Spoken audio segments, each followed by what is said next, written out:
Missing someone. Love with all your heart. Missing someone. Love with heart. What's up, guys? Welcome back to my channel. For those of you guys who are new, my name is Lauren, and in this week's hair transformation video, I'm going to be showing you how I transformed my beautiful client into a wonderful mermaid and made her hair dreams come true. She started off with a grown out partial balayage.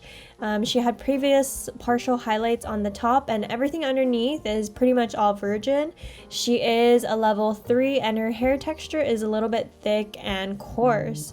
So we're gonna be lightening her up. I'm gonna balayage her hair, do back-to-back foils to get her as solid as possible.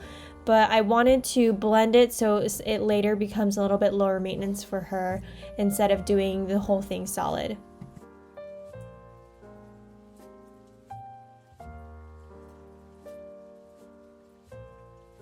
So I started my client's foils at the nape of her neck here. I'm just taking horizontal sections and doing my signature balayage technique, which is doing more chunky weaves right at the nape and back of her head to keep the ends more of a solid illusion. And I don't like to fold up my foils. I like to just place them right on top of each other so that I can get maximum amount of lift and no warm spots, because if I were to fold the foil and have some of the hair folded up or the ends even just scrunched up, that can create some warm spots and you can get an uneven lift. So it's best to just lay your hair flat on your foil like this, and I do saturate the bottom of the hair, or the other side of the foil where the bottom of the hair is going to be laying, and then saturate more lightener on top of that.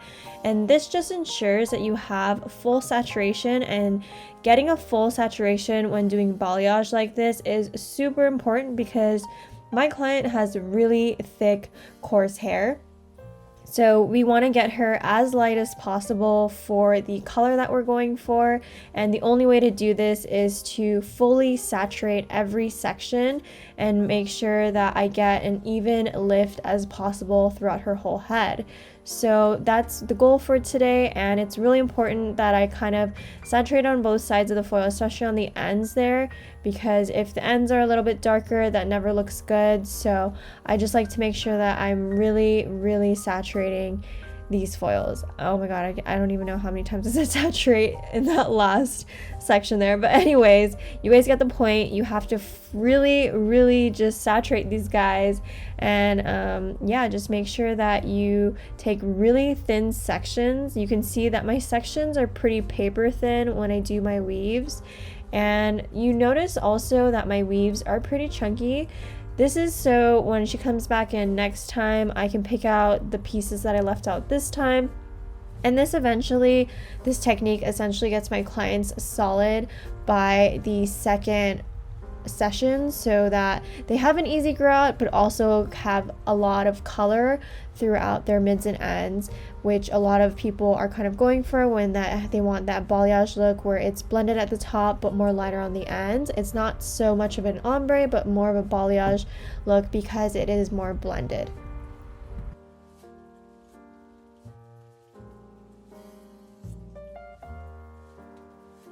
Now, as I'm getting near the crown of her head, I do start to take this section as one. I conjoin in the middle, and here as I get towards the top, my weaves do get smaller. So now I'm doing pretty much more of a medium size weave. It's not so much of a baby light. I would more so call it a medium size weave compared to my chunky weave that is underneath. And this is just to kind of blend her roots a bit more. It's like that halo that is overlaying all of the color. So I don't like to do this part too chunky because it'll be too chunky on top. So I like to do a medium sized weave so it gives the right amount of blend but still gives a lot of color, because if I were to do a baby light or a smaller weave, especially on hair that is like a level 5 and below, it would probably get a little lost and look more dimensional than solid. So I like to do medium sized weave so that the color overall has more of a solid appearance, because you'll see more thicker ribbons of the lighter color on that top halo crown section that will be overlaying the rest of the hair that has more of the chunky weave on the inside underneath of these sections. So again, I'm just overlaying these foils. I'm not folding them. I just fold the sides to lock it in. And this also makes it really easy to pull out all of my foils as well. Like, I never have such a hard time like pulling out my foils. I like this technique because you can still get a nice blend with this. You can do a shadow root, do a darker toner, even though we're doing thicker weaves. And it saves me some time, so I'm not like, compared to like if you were to tease your client's hair or do some other type of balayage techniques. I feel like this is just a little bit quicker and still gets the job done right, and you can get the most amount of lift. So for my client's color, I'm super excited. We're going to be using the Pulp Riot Neopop collection, and we're just using these colors straight. So for the root, it's going to be Deviant, the mid is going to be Tragic, and on the ends, we're going to put some Decoy on the hair. I think out of all of the Pulp Riot semis, this was probably one of my favorite drops that they had, because these colors are really unique. I've never seen these shades in any other color line, and when I saw them, they just really pop, but also complement each other really well. And it's like colors that you would never expect that would go well together, just look so good. So I would highly recommend anyone doing creative color to play with these colors together, specifically from this collection, because they are amazingly pigmented and they give amazing shine. And literally all of the semis, if you guys haven't used them, is super conditioning to the hair.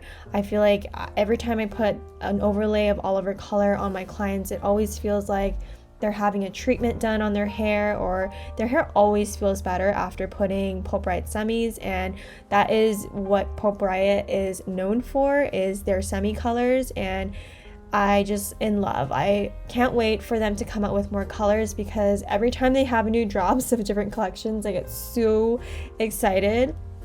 And yeah, I'm just like super happy that I'm going to be using this on her, because it's rare when I have a client that shows me a picture that is exactly straight from the bottle. And her inspo picture was literally these colors straight from bottle. I didn't even really have to add anything. It was literally just these. And I'm pretty sure the person who did the goal photo that she had showed me probably entered this in a Neopop collection contest. But yeah, I was just really excited to finally use some colors like just straight and see the beauty in each of the pigments from these colors. So here I'm just taking out the last section that I did in her hair, and I lifted my client to a nice level, a 9 and 10 all around, just because I want these colors to fade as nice as possible. So I like to lift my clients really light so that their semis fade pretty pastel.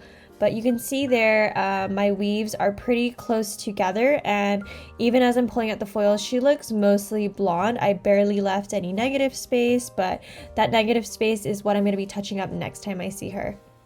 And then once my client's foils were done processing, I did blow dry her. I like to blow dry my clients at least 80% before applying these semi colors. But here I start applying her root color, and whenever I do semi colors, where it's pretty much a solid color or an ombre like how we're doing today, I like to start in the front. And I like to start in the front because if I do somehow like run out of color, I like to remix and worry about that color being in the back, because sometimes when you remix, it's not the exact ratio or measurements that you had previously done, and it's always best that the front and top sections are even and the same tone. So if I were to remix and it was just in the bottom back, it would totally be fine. But yeah, I just like to start in the front and get through this color a little bit quicker. You can see my sectioning is kind of similar to if you're doing like a root retouch, but I do take these sections quite a bit behind the ear so I can kind of get through some more ground space a little bit faster on her head and get through my colors a little bit quicker. And then once I was done applying most of the root on the front sections, I began starting to do my color melting, and I do the full color melt on these front 2 sections before moving on to the back, because this color does dry up and can set a bit. So if you wait too long, it kind of sets and it's hard to blend and create a nice seamless ombre effect with the colors if it already has dried up. So I like to take it section by section, and for this instance I'm just doing like the front 2 sections together and creating my ombre, and then doing that before I move on to the whole back section.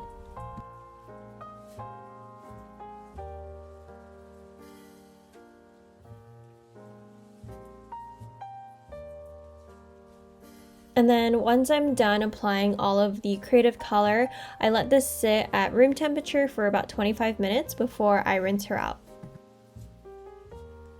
So now that it's time to rinse, I like to rinse my clients with ice cold water.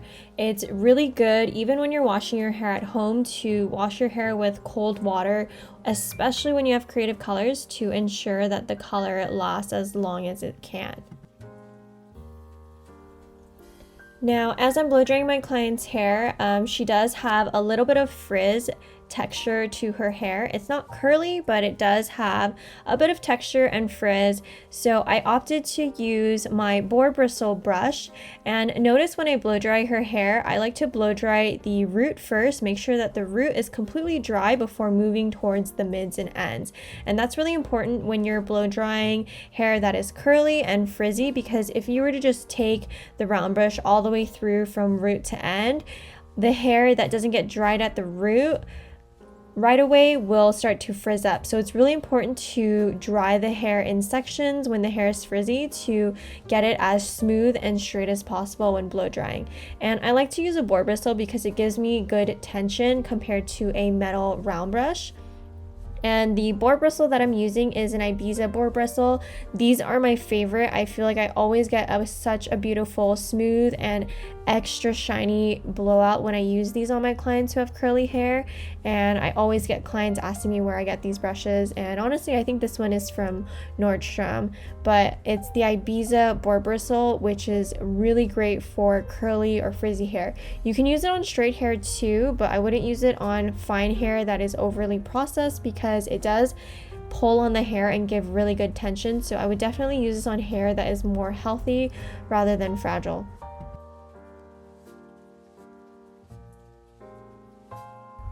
And then once I was done blow drying, I curled my client with a 1 1/4 inch clamp barrel to give her some soft beach waves, and then afterwards I like to spray with hairspray and then comb out my beach waves with a wide tooth comb to give it a more relaxed, lived-in look. Alrighty, and here is the finished look of this mermaid transformation. I love how even though we did back-to-back weaves on her, the color looks pretty darn solid. She has overall more color than dimension, and that is exactly what we're going for. And also, I just really love how well these colors just complement each other and create the most beautiful mermaid melt that I have ever seen.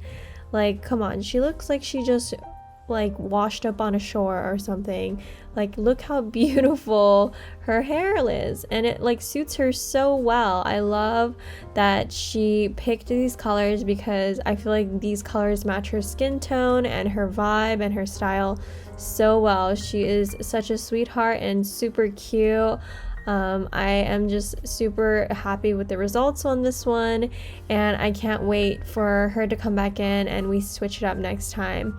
But yeah, for her, I would say maintenance on this. She just has to go home, wash with cold water, maybe once or twice a week, with some good sulfate-free shampoo, and do some conditioning masks every other week, just to keep her hair hydrated, because underneath all of this beautiful color, she is a level 9 and 10. And yeah, so next time when she comes in, I'm gonna go pick up those dark pieces that I left out this session, and eventually her ends will be pretty much solid, yet her roots will stay nice and blended like they are now. And again, this is just to create a really nice grot for her, something a little bit lower maintenance and easy for me to retouch every time she comes in, no matter how long she waits, I suppose. And yeah, I just really love this transformation and technique. If you guys learned something new, give me a thumbs up on this video. But yeah, I hope you guys like this transformation and learn a little tip here and there. But as always, thank you guys so much for watching and tuning into this week's episode. And also, if you guys have any video requests or anything you guys want to see from me, let me know in the comments down below, and I will try my best to create some more content that you guys want to see. So just let me know, leave me a comment, and I will do my best to create something that can help you guys out. But thank you guys so much for watching, and don't forget to subscribe if you're new. I will talk to you guys next week.